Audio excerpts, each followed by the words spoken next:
Барыңыздарды есіңіздерге салып қойылчу. Уақытты үнемдөйлү.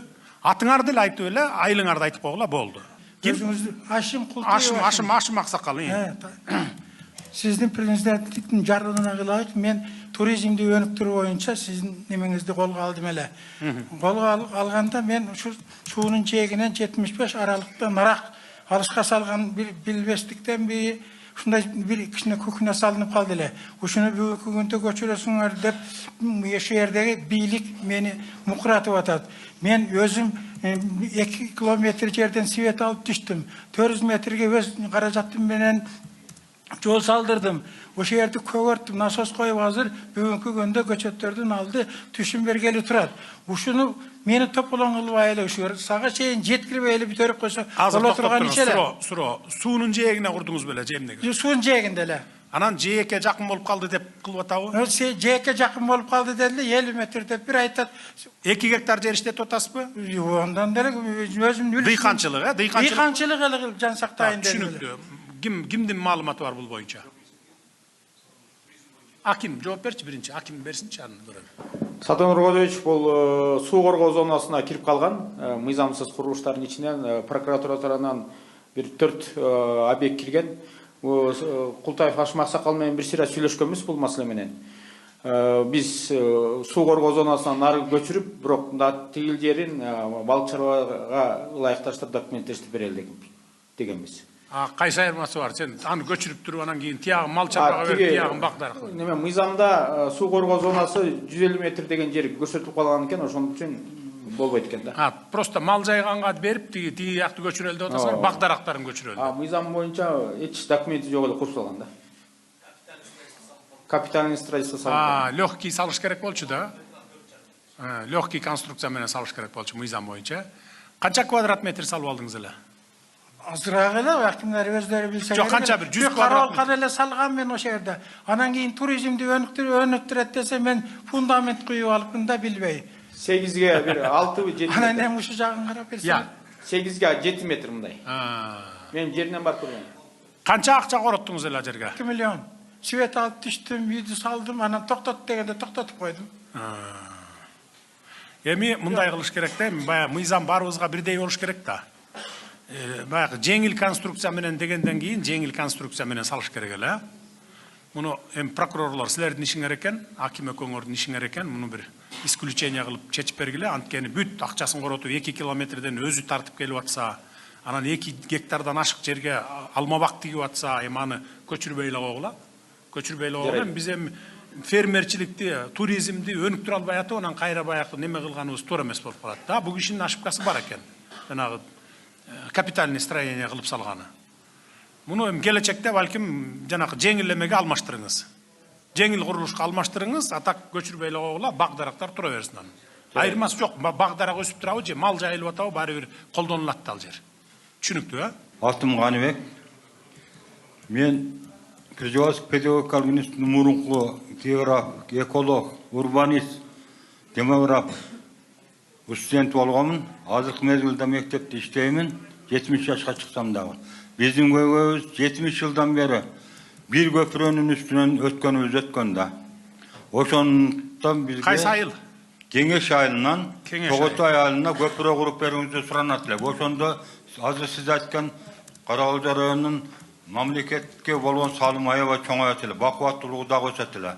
Ошол көпүрөнү бир жөнгө салып берсеңиз, эң жакшы болот эле. Бул жайлоого кетчү көпүрөбү же айылдардын ортосунда? Айылдардын ортосунда. Мисалы, Арал сиздин айылыңыздагы Арал Тасманы наркы кең суга өтө турган көпүрөнү кең суга өтө турган болсок, биз түп менен кайра кең суга өтүп атабыз да. Ошондой да, ошол акыбалда биз турабыз. Канча метр узундугу көпүрөңүз? Узундугу 2 дарыяда, узуну көп болсо 500 метр болот. Ал эми ошол мезгилде, Мен бир 5 метр деп айтат экен десе, 500 метр дедиңиз.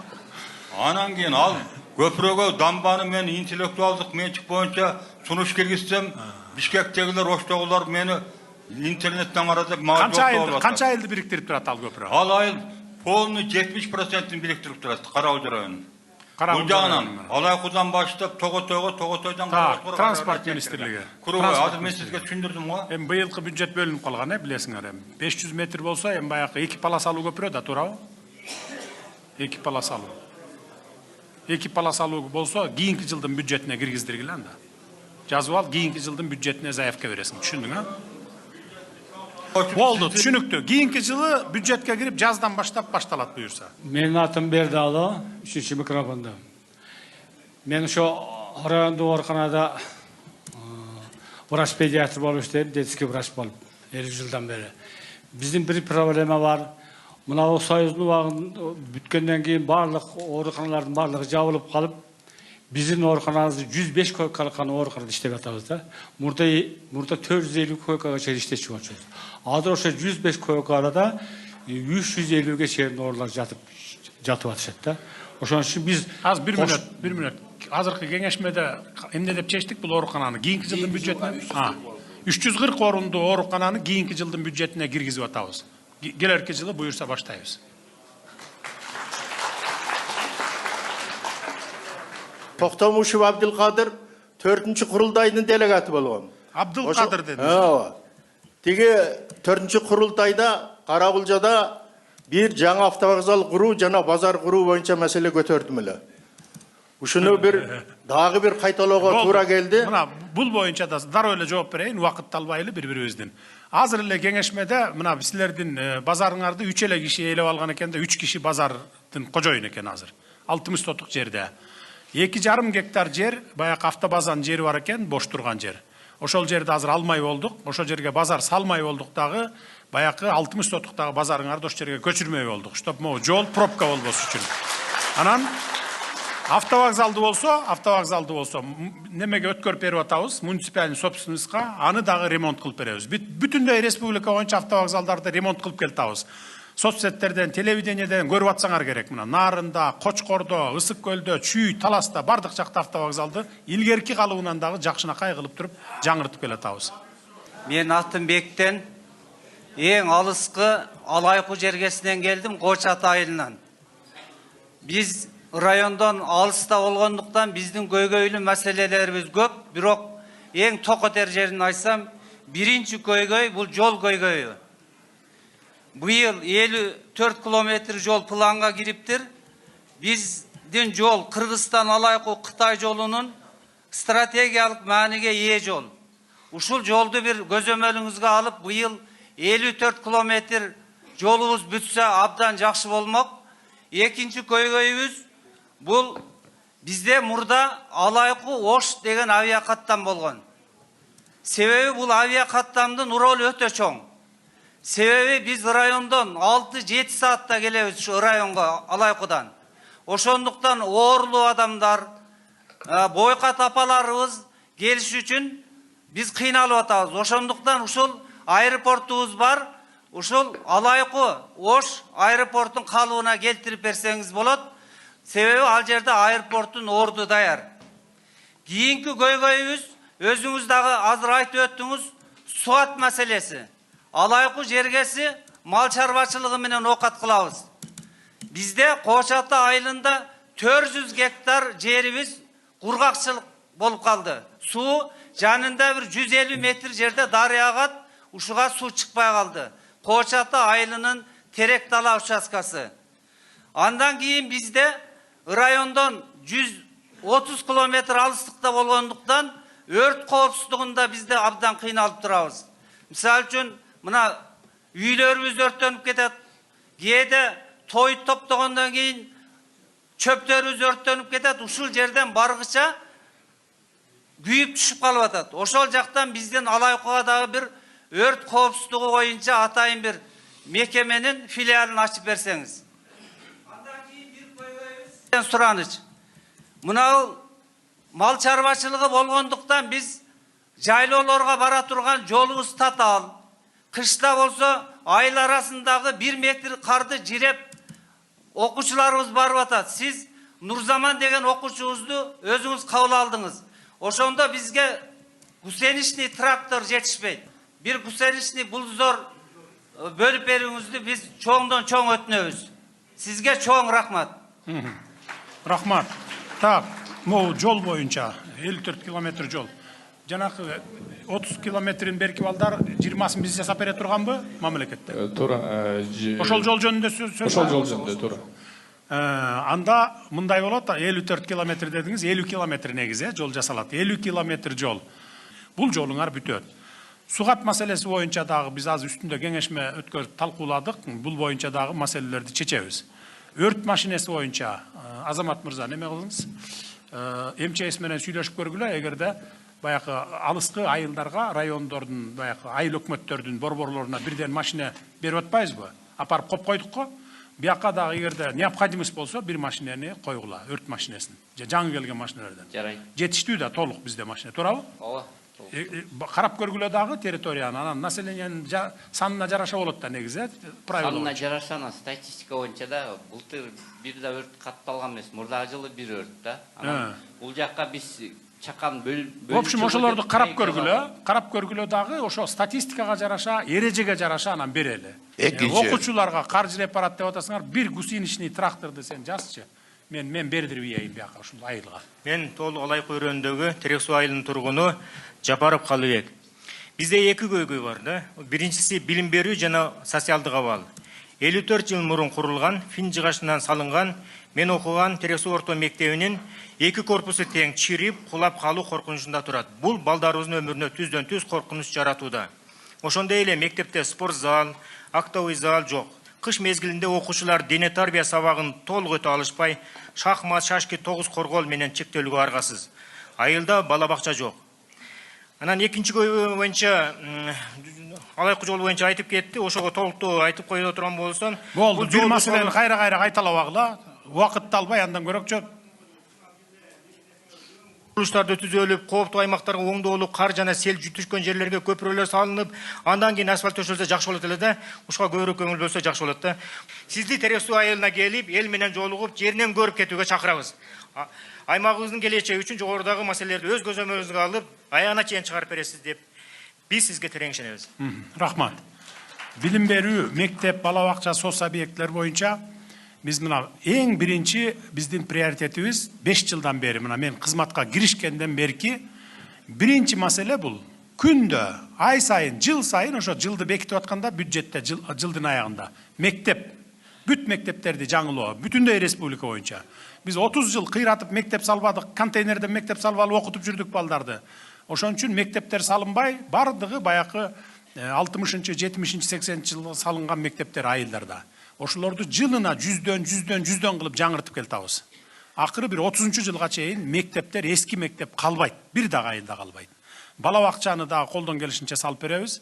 Андан кийин таза суу маселеси. Таза суу маселеси дагы бул аябай кымбат долбоорлор, айылга таза суу чыгаруу боюнча 20 максимум 30 гана айылга алуубуз жетип атат жылдагы бюджетибиз.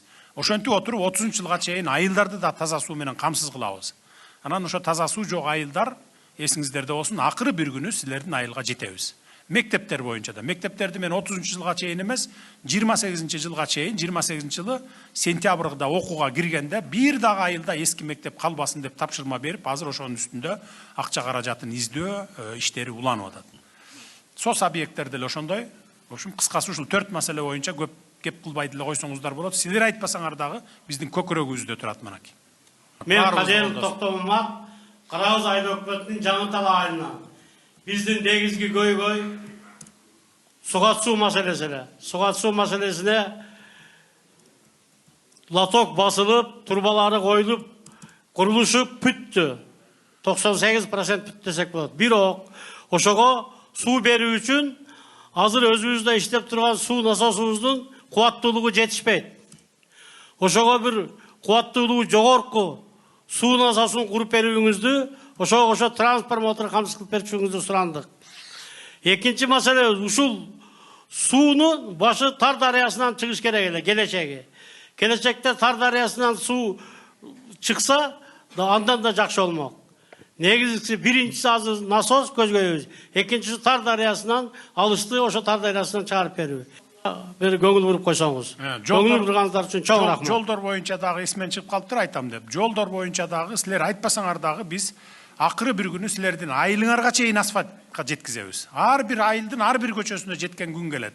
Азыр мурда 200 километр жол жасачу экенбиз, жол салчу экенбиз 20-жылга чейин. Аз бүгүнкү күндө канча салып атабыз билесиздер, асфальт басып атабыз. Билесиздерби? 1,5 миң километр басып атабыз. марттан баштап октябрга чейин. Былтыр 1,5 миң бастык. Быйыл дагы 1,5 миңден кем баспайбыз асфальт. Балким 2 миңге чейин чыгышыбыз мүмкүн. Эми күндүн жылуучулугуна карата. Азыр битумдарды да алып келип алганбыз, запастарыбыз көп. Марттан баштап октябрга чейин тынымсыз асфальттарды басабыз. Ушинтип жүрүп отуруп, канча жылда билбейм, в общем, биз деле өнүккөн өлкөлөрдөй сыяктуу. Мисалы Германияга барсаң, токойлордун ичи, тоо таштагы жолдору, айылдарынын баары асфальтта. Бир мындай бир топурак жол көрбөйсүң, кум жол. Ошого биз жетебиз, биз ошогон баратабыз мынакей. Болгон күчүбүздү жумшап атабыз. Жолдор боюнча, көпүрөлөр боюнча. Көрүп атасыздар мына жайлоолорго чейин жолдорду жеткизип атабызбы асфальтты? Туристтик зоналарга чейин асфальт жеткизип атабыз. Биринчи очерет ошолорду карайлы. Анан эл аралык масштабтагы баягы категориядагы жолдорду биринчи бүтүрүп алалы, анан айылдардын арасына киребиз. Так, могул насос боюнча, суу насосу, мощный насос боюнча маалыматыңыз барбы? Канча каражат кетет ошону алмаштырып берүү? Бар, Садыр Кожоевич. Ал жаңы таладагы айыл өкмөттүн күчү менен бүткөн. Насосту башынан эле кубаттуулугун туура эмес эсептеп алган. Биз өзүбүздүн долбоорго киргиздик. Насосту коюп беребиз. Качан коюп бересиз, ошону айтыңыз? 1 айдын ичинде коюп беребиз. 1 айдын ичинде коюп берип, анан мага отчет берип коесуз. Түшүнүктүү. Саламатсызбы? Саламат. Биринчи, экинчи курултайда да ушул 4 маселе көтөрсөм, экөөсү аткарылды. Сизге рахмат. Суубуз былтыр кирди бюджетке.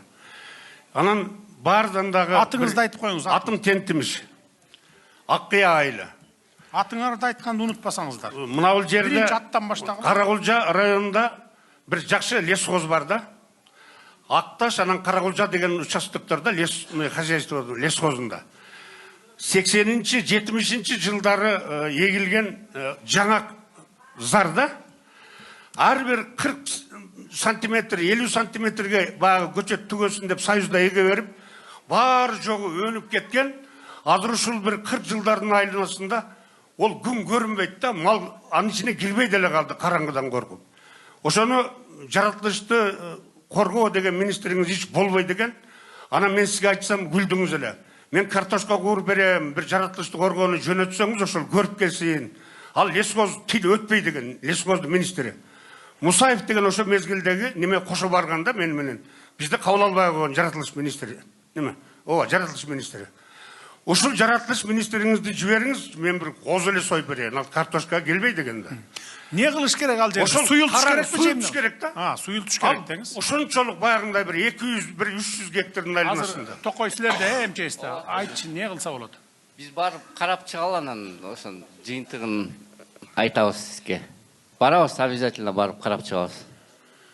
Так, силер мындай кылгыла.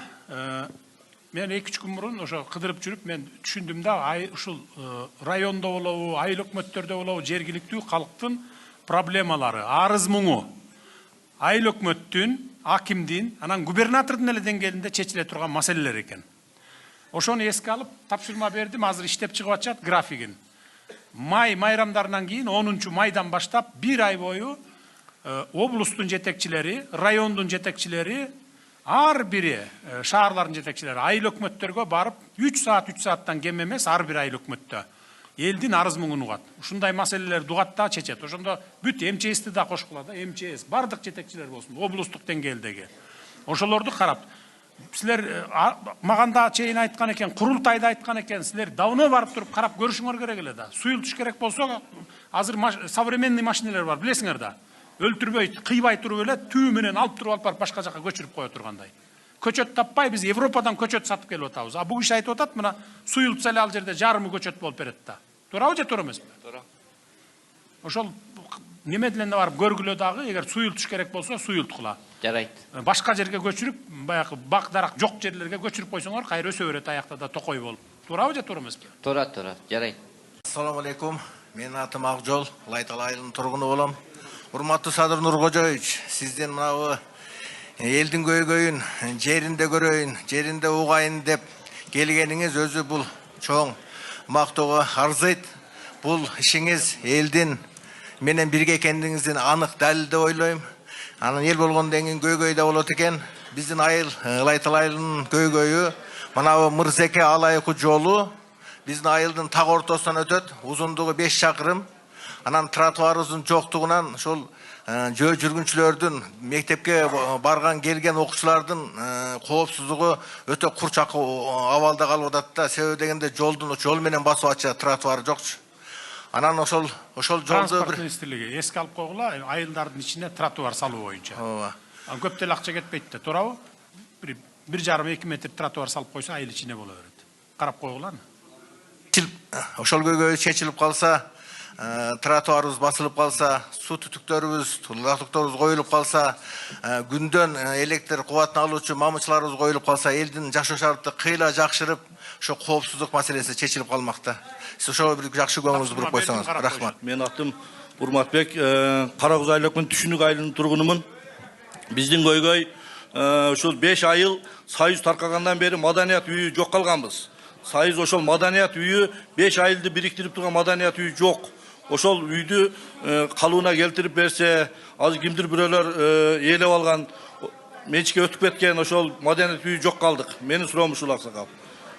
Карагөз районуна куш келипсиз, чоң рахмат. Маданият үйү менчикке өтүп кеткенби жагында? Жери жоголуп, ошол жерине сарай салып алышкан. Ошону бир маданият үйү жок. Мына 5 Алтын күрөк, Кеңеш, Байма, Дочу деген Чырдай деген 5 айылыбызда бир маданият үйү жок. Мисалы, бир депутат барса, жолугушканга эчтеке жок. Күн ачыкты, погоданы карап туруп барышат. Азыр айтсаңыз, маданият үйү жок болуп кетип, жерин башка бирөө ээлеп алып атабы ошондо? Жерин бирөө сарай салып алган. Ошол себеби ал жер ортолук болчу. Ортолук бардык айыл келип токтоочу жай болчу. Түшүнүктүү. Прокуратура карап койгула. Карап текшерип көргүлөчү. Менин атым Мәлик, фамилиям Осмонов. Ошол Ойтал айыл өкмөтүнөн келдим, Көңдүк айылынан. Биз элдин атынан келдим. Ошол жерде биздин атайын орто мектеп салынган эле Союз мезгилинде. Азыр ошол окууга жараксыз болуп, ошо балдар коркуп чыгып атышат ошодон. Ошол МЧСтин кызматкерлери келип, ошону жараксыз деп табылганда мектеп. Ошону бир жакшы көзөмөлгө алып, өзүңүз биз келгендерге суроо беребиз. Кээси болду деп коет, кээси жок деп коет. Болду десе сүйүнүп калабыз, жок десе күйүнүп калабыз. Ушуну бир өзүңүз көзөмөлгө алып, бизге түшүнүктүү. Нурдан, эгерде МЧСтин заключениясы бар мектеп болсо, анда кийинки жылдын бюджетине киргизгиле анда. 28-ге калбасын, ошо күздө киргизип койгула, 27 баштап, жазда баштап. Сентябрда окуучулар кирип кеткендей болсун. Канча орундук мектеп эле? Канча бала окуйт мектебиңерде жалпысы? Мектепте 200 канча бала окуйт да. Кичинекей эле мектептир. Кичинекей эле. Кичинекей эле мектеп экен. Анда кийинки жылга киргизгиле. Мен ушу 1 жылдан бери больницага жатам да. Анан мына врачтарга, кызматкерлерге чоң рахмат. Айлык акысын көтөрүштүр. Мына кенже кызматкерлердин айлыгы аз да. Шуну көрүп, оорубуз ооруйт. Ушу ягын жакшы көңүлгө алып койсоңуздар. Анда көңүлгө алып атабыз анда. Көңүлүбүздө ал боюнча иштелип чыгып атат. Урматтуу Садыр Нуркожоевич, менин аты жөнүм Абзаетов Султанбек Чырмашевич, Карагөз айылдык кеңешинин төрагасы. Улайтала айыл аймагынын Сарыташ участкасынын Карагөз айыл аймагынын Кеңеш айылына чейинки Тар дарыясынын жээгин бекемдеп дамба куруп берүү боюнча Карагулжа айыл аймагынын 1-май айылынан Каракочкор айыл аймагынын Тоготой айылына чейинки Кара дарыянын жээгин бекемдеп дамба куруу жагы себеби бул жерлерде миңдеген гектар жерлер иштетилбей бош турат. Тар дарыясынын ташкындаган мезгилде элдин үлүш жерлерин... Bir minut. Аким айтчы, азыркы жанакы 1 миллиард 900 миллион сом кетет экен деген жер. Ошол жер. Болду. Бул жерди биз азыр кеңешмеде сүйлөштүк. Жыл сайын МЧС акча бөлүп берип, ошол эки жээгин баягы дамба куруу боюнча. Ошондо эки жак жээгинде жер баягы эконом болот экен дагы, дыйкандар колдонсо болот экен. Бул боюнча биз сүйлөштүк бул боюнча. Планда уже баштайбыз. Микрофонду кошуп коесуздар. Рахмат Садыр Нуркожоевич. Төлпиев Дөөлөтбай. Менин айтайын дегеним, биздин мына өкмөттөн чыккан 309-токтомдун аткарылышын Айыл чарба министрлиги аябай талаптарды берип атасыз. Мына азык түлүк коопсуздугу боюнча еттин кымбаттаганы тууралуу өзүңүз бир күн айтып кеткендей, мына биз телевизордон көрүп калдык. Биздин эгин менен, будай менен элибизди 40% гана камсыз кыла алабыз деп. Мына бизге окшогон үрөн чарбалар иштебесе, бул азык түлүк коопсуздугун жоюп иш кыйыныраак. Ошон үчүн мына биздин райондун акими 309 токтом боюнча bir жыл марттын 10-unda келген, бир да иш алып барган жок. Кирсек, мага бирди сүйлөйт, кирген элге бирди сүйлөйт, ушуну менен чечилбей кала жатат. Эгерде ушуну 309 токтом боюнча иштей турган болсок, азык-түлүк коопсуздугун чечсек болот. Мен ошону суранып кетет эле бирсе, чечип беришүүнү. Макул, ал боюнча жардам беребиз, үрөн чарбачылыгы боюнча. Бирок сиз айтып аткан 100% тимеле чечип ийебиз деген бул жалган нерсе. Бул туура эмес, анткени биздин жерибиз жетпеген үчүн, айдоо жерибиз жетпеген үчүн өзүбүздү өзүбүз камсыз кыла албайбыз. Биздин өлкөнүн 94%-ын территориясын тоолор ээлейт. 6% түз жерибиз бар. И то ошонун ичинде Бишкек, Ош шаары, райондор, шаарлар, айылдар жайгашканда. Андан сырткары анан кийин айдоо жерлер. Ошон үчүн жетпеген үчүн биз өзүбүздү өзүбүз камсыз кыла албайбыз деп атабыз биз. 60% сырттан сатып келебиз, токошту, буудайды, унду дегендей. Бирок үрөн чарбаларын өнүктүрсөк болот, жардам берсек болот. Башка өлкөлөрдөн сатып келбей, өзүбүздүн үрөн чарбаларды өнүктүрүп, өзүбүздүн үрөндөрдү алып себишибиз керек. Кана маалымат берсеңиз бул боюнча. Садыр Кожоевич, 309 боюнча сиз өзүңүз колдоп бергенсиз. Ошол чыккан жылдан баштап эле үрөн чарбачылык, асыл тукум мал кармагандарга жана кооперативтерге берилсин деп ФГСУ өкмөттүн жерлери. Негизи бул жерде тиги акимдин иштебегендиги эмес. Негизи бул жерде кичине кыйынчылык бар, тартышчылык бар. Элден баягы срок аренда бүткөндөрдү алып кооперативтерге асыл тукум анан ушул үрөн чарбаларга берип атабыз. Анан бир тарап бул тараптагы кээде наразы болуп калып атат. Эмне себептен тиги үрөн чарба жакшы иштебей атат, үрөн бербей атат, жөн эле кармап басып алып атат деп. Ошон үчүн бул маселе элди үрөн менен камсыз кылбайт, бирок жерди кармап жатып атат. Ошондой эки тарап талаш бар да, ошон үчүн тиги бир жагынан акимди жамандап коюшат, тиягда жамандап коюшат, бирок бул маселе негизи саясат туура, бул багытта корректировкалар кылып жумушталып кетет. Иштегиле, жардам бергиле. Эгерде иштетпей аткан болсо, жөн эле жерди басып жаткан болсо, иштете тургандарга алып бергиле. Бул туура. А эгерде иштетип аткан болсо, элге үрөн берип аткан болсо, анда тийбегиле. Садиева Бактыгүл, Лайтал айылынанмын. Менин сизге, Садыр Нуркожоевич, сизге кайрылуумдун себеби, биз булдан 2011 жылы Ош областын, Ош шаарынан 4 соттук жер участогун сатып алганбыз, 3-чү адам болуп. Ошол балдарыбызга окутайлы деп ошол жерден жер сатып алып, 2011 жылы үй курганбыз ал жерге.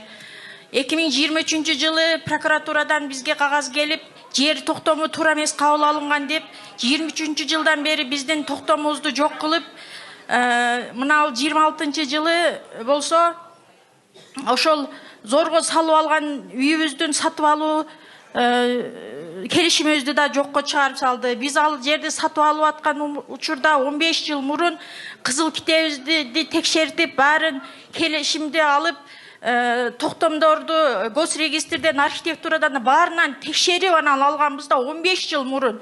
Бизде азыр мына 23 жылдан бери прокуратура, областтык прокуратура, шаардык прокуратура жаныбызды койбоду да, кайра жазып элечи. Ошону зорго салып алып, ошо жерди чарбачылык менен айылдын ичиндеби жериңиз? Чардан алганбызда балдарыбызга депчи, балдарга деп. Кызыл китебиңиз бар, а? Кызыл китеп, архитектура бар жогу бар. Айылдын арасында. Саламатсызбы, Садыр Нуркожоевич. Бул боюнча Ош шаары боюнча айтып атасыз да.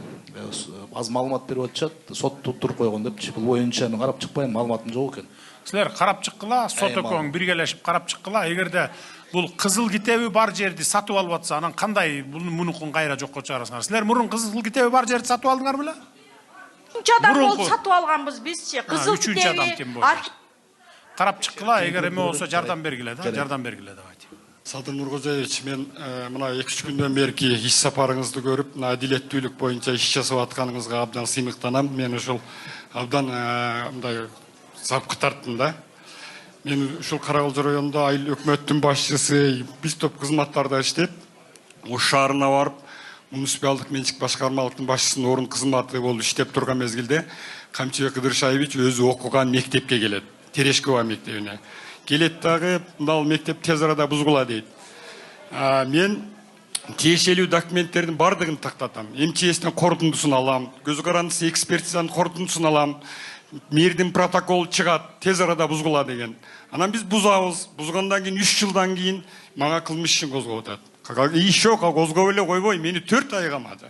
4 ай камап, еще плюс 1 миллион сом акча төктүм. Эми бир адамгерчилик кылар ушулар эми. 1 миллион төксөм ага да чыгарышмады. Атыңыз ким?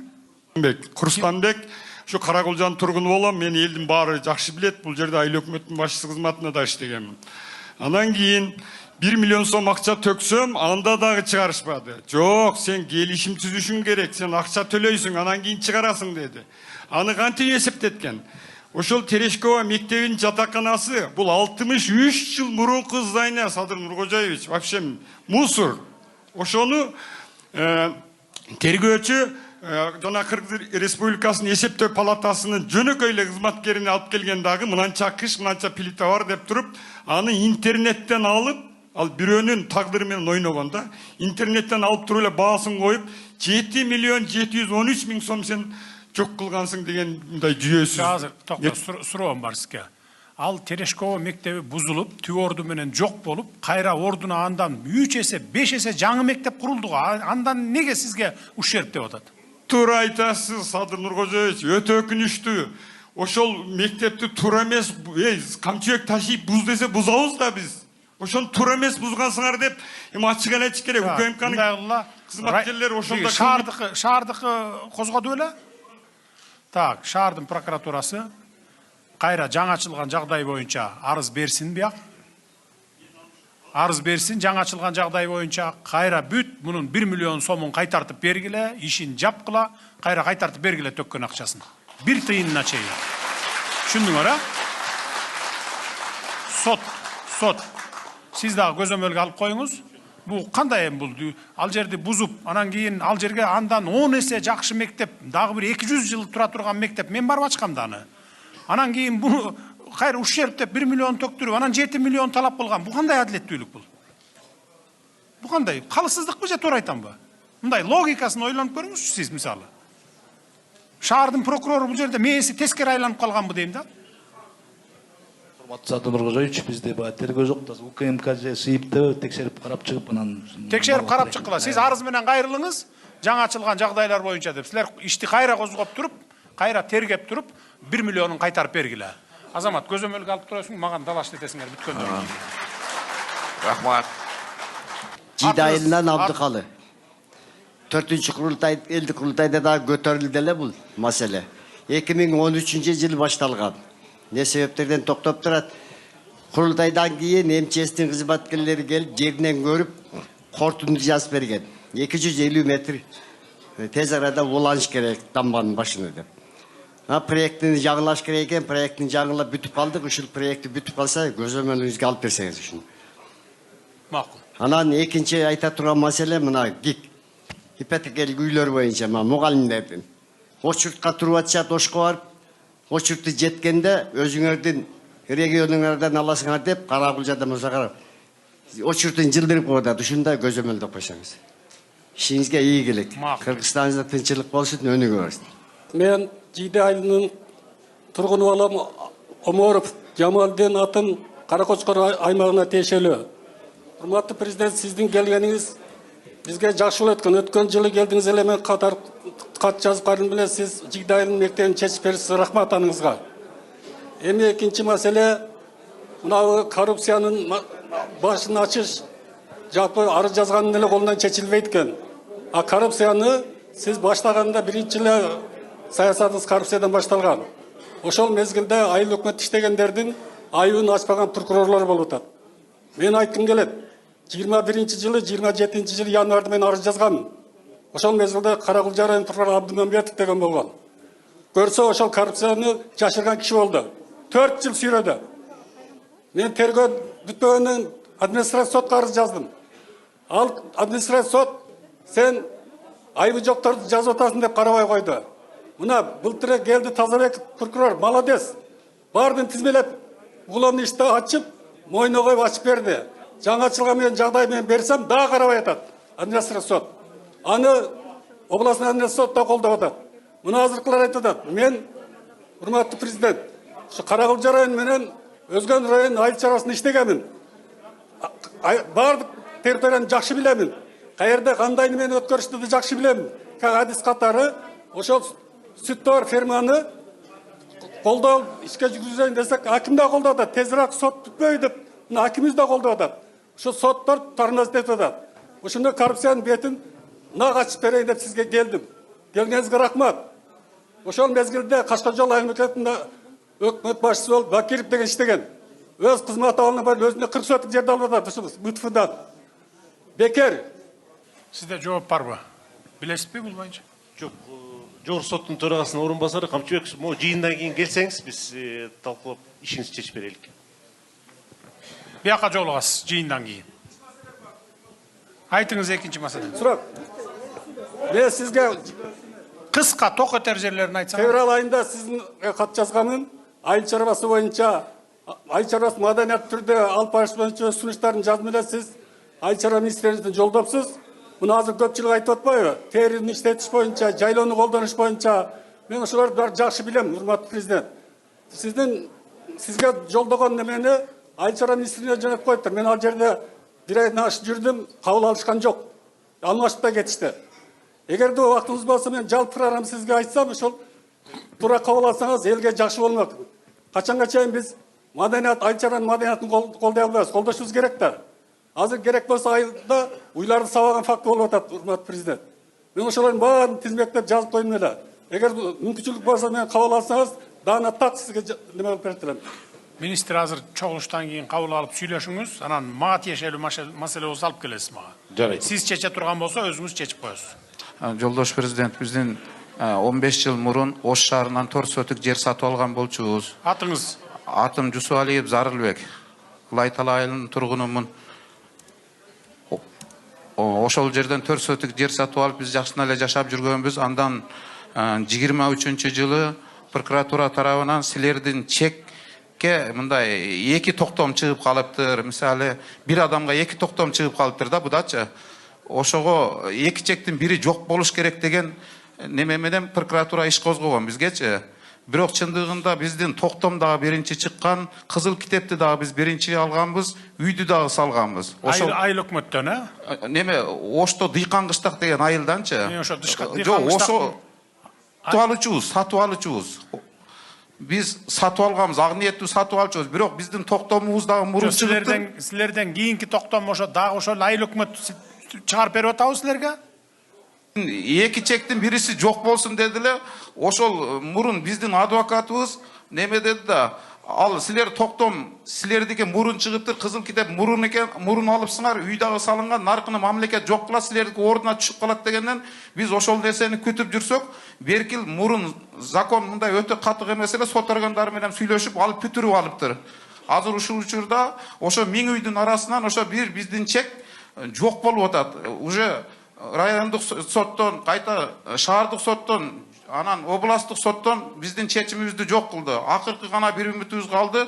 Ошо жогорку сот гана калды. Анан ошо сизге жолугуп, түшүнүктүү. Сиздин сөзүңүз боюнча, сиздин айтымыңыз боюнча, сизге биринчи токтом чыккан, сиз баарын бүтүрүп жашап атасыз.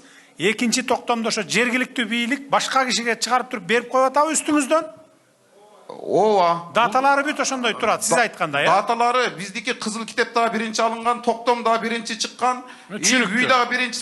Түшүнүктүү, туурабы? Мындай учурда эмне болуш керек? Садыр Нуркожоевич, бул боюнча экинчи жолу кайталанып жана айтпадымбы, Ош шаардык ички иштер башкармалыгынан тергөө жүрүп атыптыр. Ошон менин маалыматым жок экен, жыйынтыктап сизге. Жок, эгерде бул жигиттин айтканындай болсо 100%, токтоп тур. 100% бул жигиттин айткандай болсо, эмне болуш керек? Козголуш керек, тергелиш керек, иш козголуп тергелип атат. Жок, иш козголуп тергегенде сен жергиликтүү бийликке, айыл өкмөтпү, муниципальный кызматкерби, мэрби, ошого козгойсуң ишти, туурабы? А жер кимге тийиш керек өзү? Ошончо сот болот деп айттыңыз го дейм, Соттун. Жок, сот тигил экинчи чыкканга чечип берип койду деп атпайбы? Адилеттүүлүк боюнча эмне болуш керек? Сот айтыңызчы гана. Биринчи чыккан токтомду Вот мына, вот ошондой болуш керек. Туурабы? Эгерде бул кишинин айткан 100% чын болсо, 100% буган калтыргыла дагы, экинчи токтомду жок кылгыла, а ким берген болсо үстөккө босток кылып туруп. Аны алып барып туруп камаш керек экинчи. Бирөөнө жаза, 1000ге сабак болот да ошондо. Мындай токтомдор аябай көп экен мына. Бишкекте да бар, жана Сокулук районунда, Ошто, айланайын тим эле тиги на каждом шагу орустар айткандай. Ошолордун баарын иретке келтиргиле. Акчаны алып туруп эле биринин үстүнө экинчисине бере берген фактылар бар экен. Мен таң калам ушуну кантип ошондой кылып берет. Колунда документи бар, жерин билбейт да. Берип коет экен да, мына тетиге өзгөндөн сага монча жер деп туруп берип коет экен, а кайсер барып мындай казык кагып, мына могу жер сеники деген жок. 3 кожоюн бар бир жерге, 3 кожоюнга берип кое берет экен бир жерде. Ушу кандай жетекчилер ушундайга барат дейм да, мен мындай бир. Менин атым Айсулуу, мен октябрь айылынан болом. Мен лично Сөлпүй Дөлөтбай жөнүндө айткым келет да. Бул баягы илгерки совет Атыңыз ким дедиңиз? Айсулуу. Илгерки совет заманына атка минер менен дос болуп алып, жердин баарын басып алган. Бизде өзү октябрда 1,5 миң кожолук бар да. Ошолордун жерлерин полный 150 гектарды ээлеп, сиз келгенде biz митинг көтөрүп, октябрь айыл 107 гектарын алып алдык дагы, калган 28 калган. 28-ин ичинен именно эки эме ачкан фермасы, ну как, дыйканчылыкты. Биринчиси это Суранбай дегени 19 гектар 30 сотик жер да. Ошо жерди полный мамлекеттик жерди менчиктештирип алып, эми ошо жерден китеп кылып алып, в данный момент аукциондон өткөрбөйт. Ошонун үчүн лоту жок, өтүп келип атат да. Жерлер биздики уже жаш балдарыбыз Россиядан келип, бар жерден келип туруп, ошо аукционго катыша албайт, себеби бай болуп туруп акча менен басып кетип атат ушул адамчы. Башка айыл өкмөттөрдүн да жерин полный басып алган, көп жерлерди. Баякта баары билет ону. Ошону чечип бериңиздер. Анан в данный момент 5 иши козголгон, а биз 22-жылы сиз Кудайга шүгүр болуп келип калып, биздин иштерибиз каралып, 107 гектар жерге берилип, 18 кооператив түзүлүп, ошондо октябрь айылдан полный жерлер алып калган, менчиктештирип алып, азыр лоту жок, аукциондон өтүп кетти мына бир жума мурун. Анан именно суунун башында турат, эч качан арыкты чаппайт. Надо будет биздин октябрда трубалардын полный баарын алып барып туруп, сарайына полный алып барып туруп, суудан бизди кысат. Кана жооп берсеңиз. Саламатсыздарбы? Фермердик чарбасын айтып атасыз да? Бул боюнча түшүндүк. Садыр Нуркожоевич, бул боюнча прокуратура тарабынан добарс келтирилген. Биринчи райондук сот тарабынан жана облус сот тарабынан мамлекеттик жагына чечилген. Азыр жогорку кеңеш, жогорку сот тарабынан каралып атат. Ошону контролдоп койсоңуз. Мамлекет көтүп атабы ошондо? Мамлекет көтүп атат. Түшүнүктүү болду. Мен октябрь айылынан келдим, атым Рахат. Бала бакча маселесин айтпа дедиңиз, бирок ошо элибиз айт дегенден кийин айтууну туура көрдүм. 1965 жылы курулган мектептин ордун азыр биз бала бакча кылып колдонуп келебиз. 170 баланы тарбиялайбыз. Бизге ушул жакын арада бала бакча боюнча ишиңиз башталганда бизге да көңүл буруп коюңузду суранат элек. Макул. Андан кийинки маселе, агай, сиздер азыр мектептерге, мугалимдерге ноутбуктарды бердиңиздер. Ошол эле ноутбуктарды бала бакчада тарбиячыларга да берип койсоңуз. Кезек келет, беребиз ага. Азыр биринчи мугалимдерибиздин жарымын бүтүрдүк, калган жарымын бүтүрүп алалы. Андан кийин мектепте бала бакчаларга да беребиз.